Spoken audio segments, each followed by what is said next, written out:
जनतेचं प्रेम, सरकारच्यांचं प्रेम, त्यांचा विश्वास हाच माझा श्वास आहे आणि शेवटच्या श्वासपर्यंत जाईन एवढंच या ठिकाणी सांगतो आणि आपली रजा घेतो.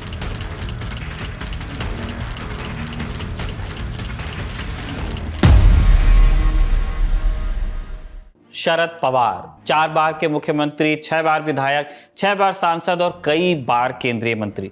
कभी लोकसभा चुनाव में विपक्षी एकता की कोशिशों की धुरी तो कभी महाराष्ट्र की राजनीति में एक और नाटकीय बदलाव के शिल्पकार.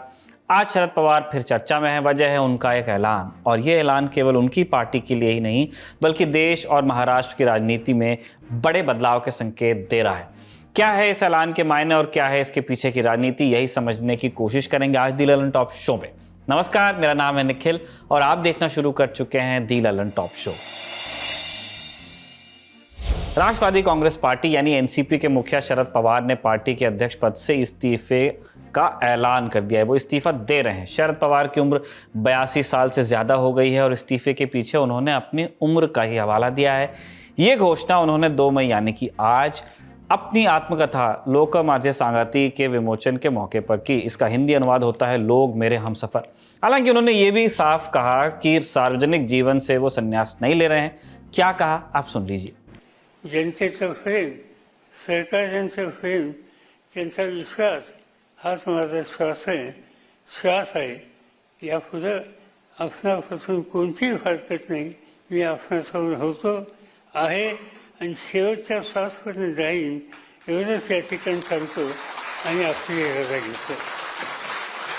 यह ऐलान हुआ और एनसीपी नेताओं ने उनसे इस्तीफा वापस लेने का अनुरोध किया. सुनिए क्या क्या प्रतिक्रियाएं आई. पवार साहब का रेजिग्नेशन एक आश्चर्यजनक बात है.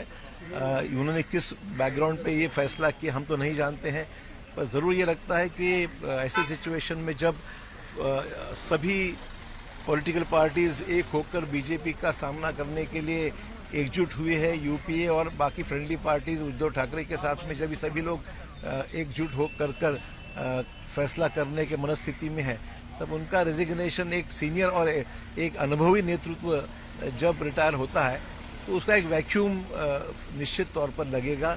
और मुझे लगता है कि उनकी जो साथ में जितने भी साथी है, जी कमेटी बनी है, उसका दोबारा उसका फेरविचार करें और पवार साहब को मना लें, ये हमारी अपेक्षा है. देखिए, ये उनका व्यक्तिगत फैसला है और राष्ट्रवादी कांग्रेस का एक आंतरिक मामला है और इस समय उसके ऊपर चर्चाएं भी चल रही है, मंथन भी चल रहा है और पार्टी किस निर्णय तक जा रही है इस बारे में हमें कोई अंदेशा भी नहीं है. तो मुझे ऐसा लगता है कि इस पर अभी बात करना ये बहुत प्रीमेच्योर होगा, इसलिए मैं अभी इसके ऊपर कोई टिप्पणी नहीं करना चाहता. हम परिस्थिति पर नज़र रखे हैं, उचित समय पर इस पर बोलेंगे. क्या संसद आदरणीय शरद पवार साहब की भारत की राजनीति में बहुत आवश्यकता है. उनके विचारों से हम सबको बहुत सीख मिलती है. अब उन्होंने किस परिप्रेक्ष्य में दिया है ये तो वो बताएंगे, लेकिन हम सब यही मांग करते हैं कि वो अभी और हम सबका मार्गदर्शन करते रहें. आपने राजनीतिक प्रतिक्रियाएं सुनी. अब चलते हैं जानकारों के पास और समझते हैं शरद पवार के इस ऐलान के राजनीतिक मायने क्या हैं. देखिए, जरूर मुझे लगता है कि शरद पवार एक ऐसे नेता है, जब वो कोई निर्णय लेते हैं वो काफी सोच समझ कर लेते हैं और जब वो इस तरह का निर्णय लेते हैं तो जरूर कहीं ना कहीं उसमें राजनीति जो है वो एक तरह से दबाव की राजनीति है, प्रेशर की राजनीति है. क्योंकि मैं मानने के लिए तैयार नहीं हूं कि शरद पवार कोई संन्यास ले रहे हैं पॉलिटिक्स में. ये तो उन्होंने भी कहा कि वो राजनीति में सक्रिय रहेंगे और ऐसे व्यक्ति जब सक्रिय रहते हैं तो कहीं ना कहीं वो चाहते हैं कि वो जो पोजीशन है कि वो एनसीपी के अगर अध्यक्ष भी ना रहे लेकिन कर्ता धर्ता तो वही रहे. यानी सारे रास्ते जो हैं उनके सिल्वर ओक बंगला जो मुंबई में है उसी तरफ आए या वाईबी चौहान सेंटर जहां वो दिन में बैठते हैं वहीं आए. तो एक ऐसे समय पे जब ये अटकलें लगाई जा रही थी कि अजीत पवार शायद एनसीपी छोड़कर या एनसीपी को विभाजित कर कर बीजेपी में जा सकते हैं, शरद पवार मुझे लगता है कहीं ना कहीं मैसेज दे रहे हैं कि ये जो निर्णय है वो अजीत पवार नहीं लेंगे, शरद पवार लेंगे. शरद पवार एक तरह से चाहते हैं कि पार्टी के कार्यकर्ता अन्य जो सदस्य हैं कहें नहीं नहीं शरद जी आप कहीं मत जाइए, आपके बगैर हम ये एनसीपी नहीं रह सकती. तो एक का तीर से उन्होंने कई निशाने साधे हैं। एक तो अजीत पवार को एक तरह से चेतावनी दी है कि आप अगर जाएं तो मेरा समर्थन नहीं रहेगा आपके साथ। दूसरा, एनसीपी को कह रहे हैं देखिए मैं अभी भी हूं, मुझे आप दरकिनार नहीं कर सकते। शरद पवार अभी भी एक तरह से जिंदा है और पूरी तरह से राजनीति में सक्रिय है। कि अजित पवार उनका गुट जो प्रेशर कर रहा है कि बीजेपी के साथ जाने के लिए, और क्योंकि सेंट्रल एजेंसीज है और उनको कांग्रेस के साथ दिल्ली में और महाराष्ट्र में कुछ फ्यूचर दिख नहीं रहा है, इसलिए बीजेपी नेशनल पार्टी है, मोदी एज ए करिश्मा ब्रांड लीडर है, उनके साथ में रहेंगे तो पार्टी भी उभरेगी, पावर में भी रहेंगे। तो ये पॉसिबिलिटीज है। ये देखते हुए शरद पवार को एक प्रेशराइज भी कर रहे हैं। मेरे ख्याल से शरद पवार फिर काउंटर करने के लिए, कोर्स करेक्शन करने के लिए, ये उनका एक प्रेशर टैक्टिक भी हो सकता है कि मैंने रिजाइन दे दिया, लेकिन जो एनसीपी के लोग हैं, पार्टी कार्यकर्ता है, वो सब मेरे साथ में, सब लोग रिजाइन दे रहे, सब लोग सुन नहीं रहे। जैसे आज दोपहर को वाईबी चौहान हॉल में हम लोगों ने देखा कि काफी डेडलॉक तक की वर्कर थ्रेटन कर रहे कि हम वो हंगर स्ट्राइक पे जा रहे, उनकी गाड़ी को सामने दोनों खड़े हो रहे हैं। तो इसका मतलब है कि ये चीजें हो सकती है। और दूसरा चीज नहीं भी हो सकती है कि अजित पवार को एक वे आउट देने के लिए कि पार्टी मत स्प्लिट करो, पूरा पार्टी जो भी कुछ डिसीजन लेना है फ्यूचर में पूरा पार्टी ले सकती है, ऐसा भी उनमें एक अनुमान लगा सकते हैं। शरद पवार के भतीजे अजित पवार ने कहा कि हम एक परिवार हैं और हमने मशवरा करके पवार साहब के मार्गदर्शन में किसी और को पार्टी की कमान देने का निर्णय लिया है। अब सुन लीजिए। आज दोपहर को सुबह 11 बजे पवार साहब का एक जो उन्होंने पुस्तक लिखा है उसके बारे में एक कार्यक्रम था यशवंतराव चौहान प्रतिष्ठान में। वो कार्यक्रम में मेरे ख्याल से गिरीश कुबेर जी और अपने राजीव खांडेकर जी, ऐसे अन्य लोगों ने भी अपने अपने विचार सबके सामने रखे। और फिर बाद में लास्ट में पवार साहब उनका खुद का जो कहना है उसके बारे में, इसके लिए वो बोलने के लिए उठे। तो बोलते बोलते हमें किसी को पता भी नहीं था, बोलते वक्त उन्होंने 1 मई 1960 से शुरुआत की और कल की तारीख थी 1 मई 2023।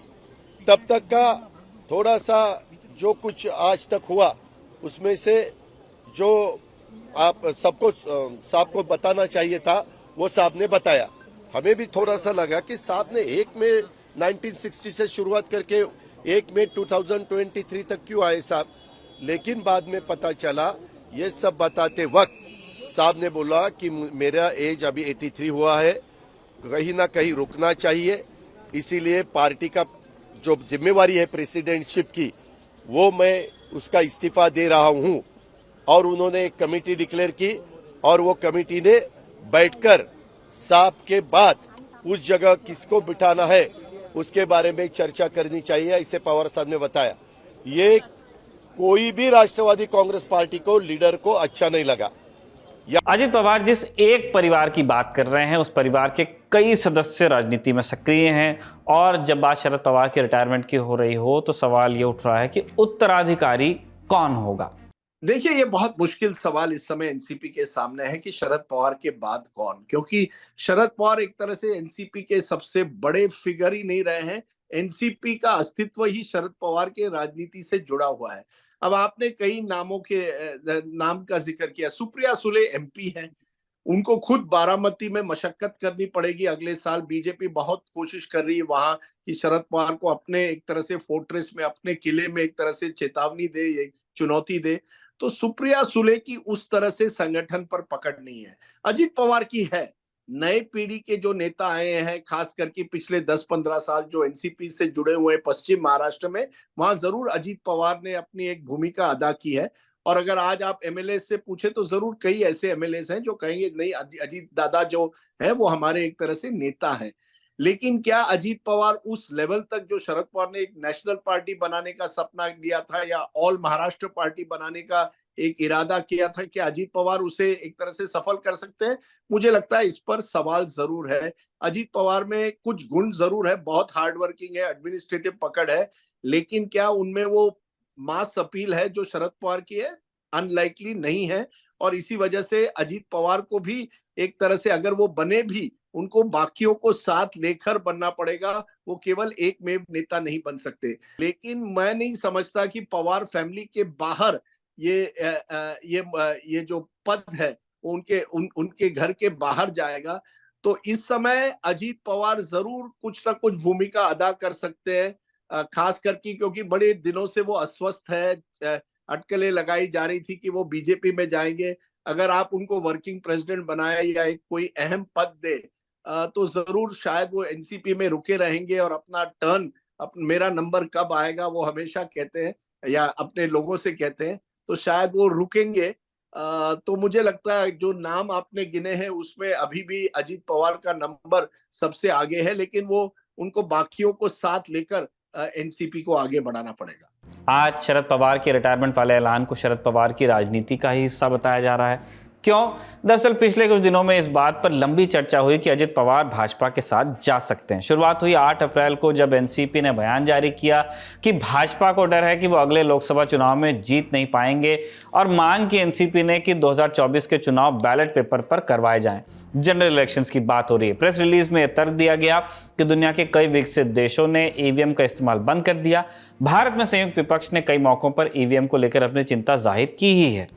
उद्धव गुट वाली शिवसेना के मुखपत्र सामना में भी इसी तरह का एक संपादकीय छपा। इसमें भी वही दावा किया गया कि बीजेपी ईवीएम हैक करके चुनाव जीतती है। 8 अप्रैल को प्रेस रिलीज आई और अगले दिन 9 अप्रैल को अजित पवार ने इसके विरुद्ध बयान दे दिया। कहा कि ईवीएम भरोसेमंद है और कोई एक आदमी सिस्टम में हेरफेर नहीं कर सकता। ये भी कहा कि अगर मशीन खराब होती तो छत्तीसगढ़, पश्चिम बंगाल, राजस्थान, पंजाब, केरला, तमिलनाडु समेत अलग अलग राज्यों में विपक्षी पार्टियां सरकार नहीं बना पाती। अजित पवार ने ऐसा कहा कि लोग उनके हफ्ते भर पुराने बयान याद दिलाने लगे जब उन्होंने कहा था कि 2014 के चुनाव में भाजपा की जीत का पूरा क्रेडिट प्रधानमंत्री नरेंद्र मोदी के करिश्मे को जाता है। दरअसल जब उद्धव ठाकरे सहित राज्य और देश भर में विपक्षी दल पीएम मोदी की डिग्री की प्रामाणिकता को लेकर भाजपा को घेर रहे थे, तब अजित पवार ने डिग्री विवाद को खारिज करते हुए कह दिया था कि लोगों ने मोदी को उनकी व्यक्तिगत अपील और करिश्मा के आधार पर वोट दिया है और इसलिए उनकी शैक्षणिक योग्यता पर ज्यादा ध्यान देना ठीक नहीं। पवार सीनियर ने भी इसी तरह की बात कही थी। पहले प्रधानमंत्री के करिश्मे के कायल हुए, फिर ईवीएम को क्लीन चिट दे दी। इसके बाद 13 अप्रैल को खबर आई कि ईडी ने 2019 के महाराष्ट्र राज्य सहकारी bank MSCB money laundering case में चार्जशीट दायर कर दी और चार्जशीट में अजित पवार का नाम नहीं है, जो तब महाराष्ट्र के वित्त मंत्री हुआ करते थे जब उनका कार्यकाल चल रहा था, जब का यह घोटाला बताया जाता है अलिज्ड। 2019 के सितंबर में ईडी ने उन्हें आरोपी बनाया था, मगर 2023 में जब चार्जशीट दाखिल होती है तो उनका नाम नहीं आता है। हालांकि खबर उड़ने पर ईडी के ऑफिसर्स ने यह भी संकेत दिया कि सबूत के साथ अगर उनकी भूमिका बाद में यानी आने वाले समय में स्थापित होती है तो एक सप्लीमेंट्री चार्जशीट भी दायर की जा सकती है। अभी कुछ फाइनल नहीं है, लेकिन संदेश क्या गया कि पूर्व डिप्टी सीएम अजित पवार, जो उस समय एमएससी बैंक के निदेशक मंडल के प्रमुख सदस्य थे, उन्हें रियायत दे दी गई। संदेश गया कि एक सो कॉल्ड डील हुई है। अटकलें और तेज तब हो गई जब अजित पवार एमबीए के कार्यक्रम को बीच में ही छोड़कर चले गए और फिर कुछ दिन पब्लिक में आना उन्होंने बंद कर दिया। अजित पवार गायब हुए तो कॉन्स्पिरेसी थ्योरी वालों को एकनाथ शिंदे का जुलाई 2022 में गायब होना याद आ गया। लगा कि शिवसेना के बाद अब असली एनसीपी कौन वाली लड़ाई होगी, जैसे शिवसेना में चल रही थी। इन थ्योरीज को संजय राउत के एक आर्टिकल ने और हवा दी। सामना में अपने कॉलम में संजय राउत ने दावा किया कि शरद पवार ने इशारा किया है कि एनसीपी के कुछ लोगों पर पार्टी छोड़ने का दबाव है। दबाव वाले दावे पर तो कोई सफाई नहीं आई, पर राउत की बात से इतना तो साफ हो ही गया कि त्रिपक्षीय गठबंधन में सब चंगासी नहीं है। आशंकाएं, अटकलें और संभावनाएं अपने अपने चरम पर थीं कि 18 अप्रैल को अजित पवार ने खुद चुप्पी तोड़ दी। अजित पवार ने भाजपा में शामिल होने से इनकार कर दिया, कहा कि वो एनसीपी में ही रहेंगे, जो एनसीपी कहेगी वही करेंगे। नाम लिए बिना संजय राउत पर भी उन्होंने निशाना साधा, कहा कि दूसरी पार्टियों के नेता ऐसा व्यवहार कर रहे हैं जैसे वही एनसीपी के प्रवक्ता हों। इस पर राउत ने जवाब भी दिया कि अजित पवार सच बताएं कि भारतीय जनता पार्टी महाराष्ट्र में विपक्ष को तोड़ने की कोशिश कर रही है या नहीं। आरोप प्रत्यारोप चलते रहे, लेकिन अजित के चुप्पी तोड़ने के बाद लगा कि महाराष्ट्र का तीसरा पॉलिटिकल क्राइसिस टल गया लगता है। हालांकि आज शरद पवार के इस्तीफे के ऐलान के बाद डायनामिक्स फिर बदल गए हैं। एक चर्चा ये भी चल रही है कि अगर सुप्रीम कोर्ट से फैसला शिंदे गुट के पक्ष में नहीं आता है तो बीजेपी और अजित पवार एक साथ आ सकते हैं। पिछले दिनों अजित पवार की बीजेपी के साथ जाने की चर्चाएं भी खूब हुई थी। सुनिए इन सारे डेवलपमेंट्स पर जानकार क्या सोचते हैं। शिंदे गुट के साथ बीजेपी की जो अरेंजमेंट है वो उद्धव ठाकरे सरकार गिराने में उनको हेल्प किया, सरकार लाने में हेल्प किया, लेकिन अभी फ्यूचर में सरकार आएगी क्या इसका भरोसा नहीं है।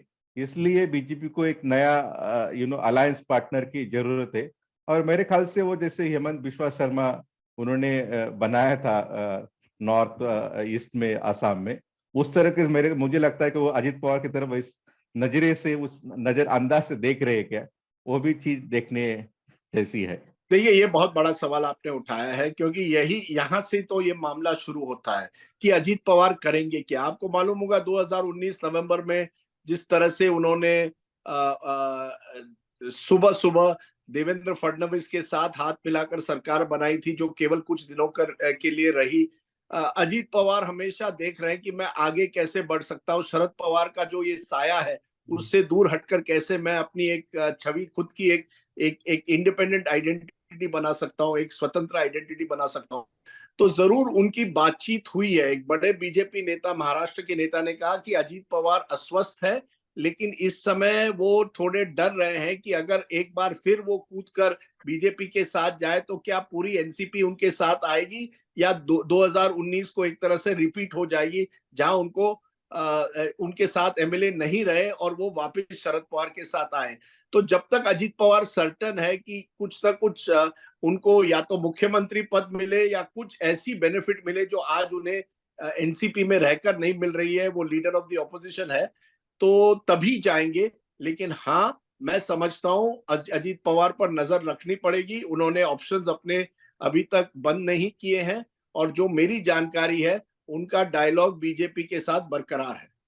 ये तो हो गई आज की कहानी, लेकिन शरद पवार की राजनीति को समझने के लिए थोड़ा पीछे चलना पड़ेगा। शरद चंद्र गोविंद राव पवार 12 दिसंबर 1940 को महाराष्ट्र के बारामती जिले, जो कि तब एक कस्बा ही था, उसके काटेवाड़ी गांव में इनकी पैदाइश हुई। पढ़ाई लिखाई के दौरान ही राजनीति में सक्रिय हो गए। पुणे की Virendra Maharashtra college of commerce से बीकॉम की पढ़ाई की। पढ़ाई के बाद शरद वापस बारामती लौटे तो एक्टिव पॉलिटिक्स में एंट्री ली उन्होंने। 1958 में कांग्रेस से जुड़ते हैं। संरक्षण मिलता है कांग्रेस के दिग्गज नेता यशवंतराव चौहान का। 1962 में पुणे जिला युवा कांग्रेस के अध्यक्ष बनते हैं और 1967 में कांग्रेस के टिकट पर बारामती विधानसभा से चुनाव मैदान में उतरते हैं और 27 साल की उम्र में पहली बार विधायक बन जाते हैं।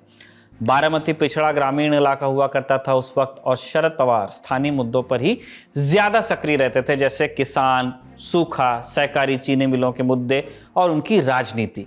और इसका असर यह रहा कि 1990 तक शरद पवार इस सीट से लगातार चुनाव जीतते रहे। इनफैक्ट आप आज भी लिस्ट निकाल के देखेंगे तो आपको इस लिस्ट में पवार फैमिली नजर आती है। साल 1977 में इमरजेंसी खत्म हुई, लोकसभा के चुनाव हुए, पहली बार कांग्रेस पार्टी सत्ता से बाहर हुई।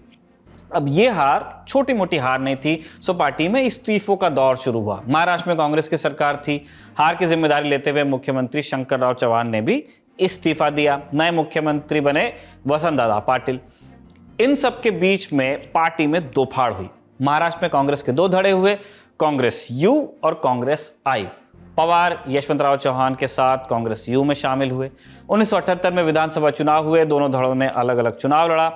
इसका फायदा मिला जनता पार्टी को, जो 99 सीटें जीतकर सबसे बड़ी पार्टी बन गई। लेकिन सरकार नहीं बना पाई क्योंकि सत्ता के लिए कांग्रेस के दोनों धड़े एक हुए। कांग्रेस आई के पास 62 और कांग्रेस यू के पास 69 सीटें थी। दोनों एकजुट हो गए और मुख्यमंत्री एक बार फिर से बन गए वसंतदादा पाटिल। लेकिन ये सरकार भी ज्यादा दिन तक चल नहीं पाई। 5 महीने बाद ही सरकार गिर गई क्योंकि शरद पवार पार्टी से अलग हो गए। अकेले नहीं गए, अपने साथ 12 विधायक भी ले गए। इस गुट को जनता पार्टी और दूसरी पार्टियों का समर्थन मिला। वसंतदादा की सरकार धराशायी हो गई और शरद पवार ने 18 जुलाई 1978 को 38 साल की उम्र में मुख्यमंत्री के रूप में शपथ ली।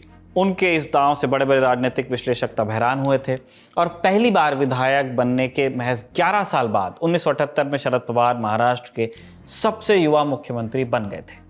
पवार के मुख्यमंत्री रहते हुए महाराष्ट्र में कोऑपरेटिव की सियासत और शुगर पॉलिटिक्स खूब परवान चढ़ी, लेकिन साथ ही ग्रामीण महाराष्ट्र में सड़क, शिक्षा और स्वास्थ्य के क्षेत्र में बहुत काम भी हुआ और इन्हीं कामों ने शरद पवार को ग्रामीण महाराष्ट्र में बेहद लोकप्रिय बनाया, स्पेशली वेस्टर्न महाराष्ट्र में जहां बारामती है।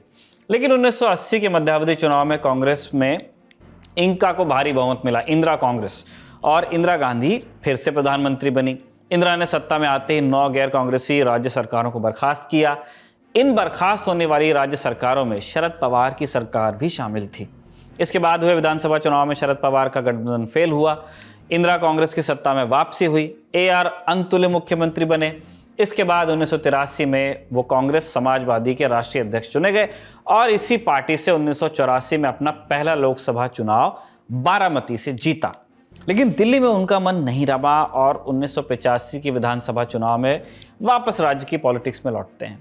1985 की विधानसभा चुनाव में कांग्रेस समाजवादी को 54 सीटें मिली और शरद पवार विधानसभा में नेता प्रतिपक्ष बने। 1987 में पवार दोबारा इंदिरा कांग्रेस में लौटे और 88 में दोबारा मुख्यमंत्री भी बने। 1990 में विधानसभा के चुनाव हुए और शरद पवार तीसरी बार मुख्यमंत्री बनने में कामयाब रहे। उधर 1990 के अंत में राजीव की मदद से पवार के दोस्त चंद्रशेखर प्रधानमंत्री बन चुके थे। चंद्रशेखर के दौर में शरद पवार का एक पैर दिल्ली में रहता था, ऐसा लोग कहते हैं। लगभग हर मामले में वो चंद्रशेखर के अघोषित सलाहकार की तरह नजर आते। इसी बीच चंद्रशेखर का इस्तीफा हुआ और लोकसभा चुनाव हुए। मई 1991 में अभी लोकसभा चुनाव के 2 चरण ही हुए थे और 2 बाकी थे, मिड वीक की बात है। तभी चुनाव प्रचार के दौरान तमिलनाडु के श्री पेरम्बदूर में राजीव गांधी की हत्या हुई। हत्या के बाद बचे हुए 2 चरणों के चुनाव में कांग्रेस को जबरदस्त सहानुभूति वोट मिला और कांग्रेस 226 सीटों के साथ सबसे बड़ी पार्टी बनकर उभरी। राजीव की अनुपस्थिति में इंदिरा कांग्रेस में प्रधानमंत्री पद के दावेदारों की लाइन लग गई। दावेदारी शरद पवार की भी थी, लेकिन सफलता मिली नरसिम्हा राव को। 1993 की शुरुआत में मुंबई में सीरियल बम ब्लास्ट हुए। तब आनंद फानंद में शरद पवार को चौथी बार मुख्यमंत्री बनाकर बंबई भेजा गया। इधर 1996 के लोकसभा चुनाव में कांग्रेस की करारी हार हुई। हालांकि शरद पवार बारामती से चुनाव जीतते ही रहे और लोकसभा पहुंचने में कामयाब भी रहे। 97 में पवार लोकसभा में कांग्रेस के नेता बने। 1997 में ही जब कांग्रेस का सांगठनिक चुनाव कराया जा रहा था, तब सीताराम केसरी के खिलाफ कांग्रेस अध्यक्ष का चुनाव लड़ने के लिए शरद पवार और राजेश पायलट, ये दोनों नेता खड़े हुए, लेकिन बुजुर्ग कांग्रेसी सीताराम केसरी इन दोनों पर भारी पड़ गए। 1998 के मध्यावधि लोकसभा चुनाव में कांग्रेस फिर हारी। इलेक्शन रिजल्ट आने के तत्काल बाद 14 मार्च की रात एक नाटकीय घटनाक्रम में सीताराम केसरी की जगह सोनिया गांधी को कांग्रेस का अध्यक्ष बना दिया गया। अटल बिहारी वाजपेयी प्रधानमंत्री बने, जबकि शरद पवार बने नेता प्रतिपक्ष। पवार अगले 13 महीनों के लिए लोकसभा में विपक्ष के नेता रहे। 13 महीने बाद फिर से मध्यावधि चुनाव हुए और इसी साल मई 1999 में शरद पवार और कांग्रेस के रास्ते एक बार फिर से अलग हुए। दरअसल ये पूरा बवाल तब शुरू हुआ जब मीडिया के हाथ लगी एक चिट्ठी। इस चिट्ठी में कांग्रेस नेताओं ने सोनिया गांधी के विदेशी मूल का मुद्दा उठाया था। इस चिट्ठी पर शरद पवार, पीए संगमा और तारिक अनवर के हस्ताक्षर थे। चिट्ठी के लीक होने के बाद बड़ा सियासी बवाल हुआ और चारों तरफ कांग्रेसियों के विरोध प्रदर्शन शुरू हुए। 3 दिन तक यही सियासी ड्रामा चला और 19 मई 1999 को कांग्रेस कार्य समिति की बैठक हुई, जिसकी अध्यक्षता सोनिया गांधी की अनुपस्थिति में प्रणब मुखर्जी ने की। चिट्ठी लिखने वाले तीनों नेताओं को कांग्रेस से निष्कासित किया गया और तब जाकर सोनिया गांधी ने पार्टी का कामकाज संभाला। इसके बाद तीनों नेताओं ने मिलकर नेशनलिस्ट कांग्रेस पार्टी एनसीपी बनाई और तब से लेकर आज तक शरद पवार इस पार्टी के अध्यक्ष हैं। हालांकि बाद में वो सोनिया गांधी की कांग्रेस के साथ गठबंधन के लिए राजी हुए और 10 साल तक मनमोहन सिंह की यूपीए सरकार में कृषि मंत्री भी रहे। 1999 से 2014 के बीच 15 सालों तक महाराष्ट्र में भी कांग्रेस के साथ गठबंधन सरकार में उनकी पार्टी शामिल रही। 2019 में बनी महाविकास अघाड़ी की सरकार में भी एक बार फिर कांग्रेस और एनसीपी के साथ वो आए। यानी अब तक 56 साल के राजनीतिक करियर में शरद पवार 4 बार मुख्यमंत्री, कई बार केंद्रीय मंत्री और तमाम बड़े पदों पर रह चुके हैं, लेकिन कुछ ख्वाहिशें उनकी अब भी अधूरी हैं। अधूरी ख्वाहिश तो वही है जो कई महाराष्ट्र के नेता की है कि सह्याद्री एक दिन हिमालय तक पहुंच जाए, कि एक दिन प्रधानमंत्री बने, जो मुझे लगता है अब तो मुश्किल है। हालांकि एक बार मुझे याद है शरद पवार ने कहा था कि जिस दिन देवेगौड़ा प्रधानमंत्री बने सभी नेताओं को लगा हमारा नंबर भी कभी ना कभी आ सकता है। तो शरद पवार ने वो सपने नहीं छोड़े थे, लेकिन अब तो बहुत ही मुश्किल है और बहुत देर हो चुकी है। मुझे लगता है कि शरद पवार को आपको इस बात के लिए मानना पड़ेगा कि उन्होंने लगातार प्रयास किए। देखिए, अपने राजनीतिक जीवन में 1967 से लगातार चुनाव जीतते आ रहे हैं, उतार चढ़ाव हुए हैं, कांग्रेस के बाहर गए फिर गए, लेकिन प्रयास उनका हमेशा रहा है कि मैं सत्ता से ज्यादा दूर न रहूं, और जब मैं सत्ता में हूं, मैं एक तरह से सत्ता, विकास और बिजनेस तीनों को साथ मिलाकर आगे बढ़ूं। मैं कभी कभी कहता हूं शरद पवार एक इंडिया के पहले पॉलिटिकल एंटरप्रेन्योर थे। एक तरह से उनको पता चल गया कि राजनीति भी करनी पड़ेगी, बिजनेस भी करना पड़ेगा और लोगों का उद्धार, लोगों का विकास भी करना पड़ेगा। तो एक सवाल ये भी है कि महाराष्ट्र की पॉलिटिक्स और केंद्र में विपक्षी एकता की कोशिशों पर शरद पवार के ऐलान का असर क्या पड़ सकता है? विशेषज्ञ क्या सोचते हैं, आप सुनिए। क्वेश्चन मार्क खड़े करने वाली चीजें आज का उनका जो ऐलान है रिजिग्नेशन का, महाविकास आघाड़ी में अभी एनसीपी रहेगी नहीं रहेगी, महाविकास आघाड़ी की जो गुट है कांग्रेस और शिवसेना, अब किस लीडरशिप, किस लीडर के साथ वो चर्चा करेगी? पवार तो नहीं है अभी कमांड में, तो किस लीडर के साथ चर्चा करेगी? तो काफी सवाल अभी खड़े होंगे, लेकिन मुझे लगता है कि वक्त उनका जवाब देगा। कुछ दिनों में काफी पॉलिटिकल डेवलपमेंट महाराष्ट्र में हलचल तेजी से हो सकती है, उसमें काफी जो क्वेश्चन है, जो सवाल है, उनका जवाब मिल सकता है। महाराष्ट्र की राजनीति को एक अरसे से देखने वालों का कहना है कि Sharad Pawar brand of politics पर एक मुहावरा बड़ा फिट बैठता है कि वो सोचते क्या हैं, कहते क्या हैं और करते क्या हैं, ये तीनों बिल्कुल अलग अलग चीजें हैं। बीते हफ्तों में राज्य की राजनीति में उथल पुथल पर करीब से गौर करें तो पता चलता है कि अजित पवार ने बिला शक अपने चाचा की किताब से एक आध पन्ना उधार लिया है। इसीलिए यहां से आगे का रास्ता क्या होगा यह कहना मुश्किल है। सुप्रिया सुले ने 19 अप्रैल को ही कह दिया था कि अगले 15 दिनों में 2 राजनीतिक भूकंप आएंगे, एक दिल्ली में और दूसरा महाराष्ट्र में। आज इस बात को कहे 13 दिन हो गए हैं और महाराष्ट्र में पहले भूकंप के झटके महसूस कर लिए गए हैं। दूसरा क्या है अभी किसी को मालूम नहीं। महाराष्ट्र की अभी तक की राजनीति जितनी हमने देखी समझी, यही समझ में आता है कि कुछ भी कभी भी हो सकता है, आधी रात को या किसी और प्रदेश के गेस्ट हाउस में, कुछ भी कभी भी। बाकी हमारी नजर इस पॉलिटिकल डेवलपमेंट पर बनी रहेगी और इस बात पर भी कि शरद पवार का इस्तीफा वाकई स्वीकार भी होता है या नहीं, क्योंकि अजित पवार कह चुके हैं कि आने वाले 2-3 दिनों में यह तय किया जाएगा कि इस्तीफा पक्का है या नहीं। ये थी आज की बड़ी खबर, मगर खबरें और भी हैं। कहां मिलेंगी आपको? हमारे रोजाना बुलेटिन शो सुर्खियां में, तो उसे भी जरूर देखिएगा। बाकी अपना ख्याल रखिए। शुक्रिया, शुभ रात्रि।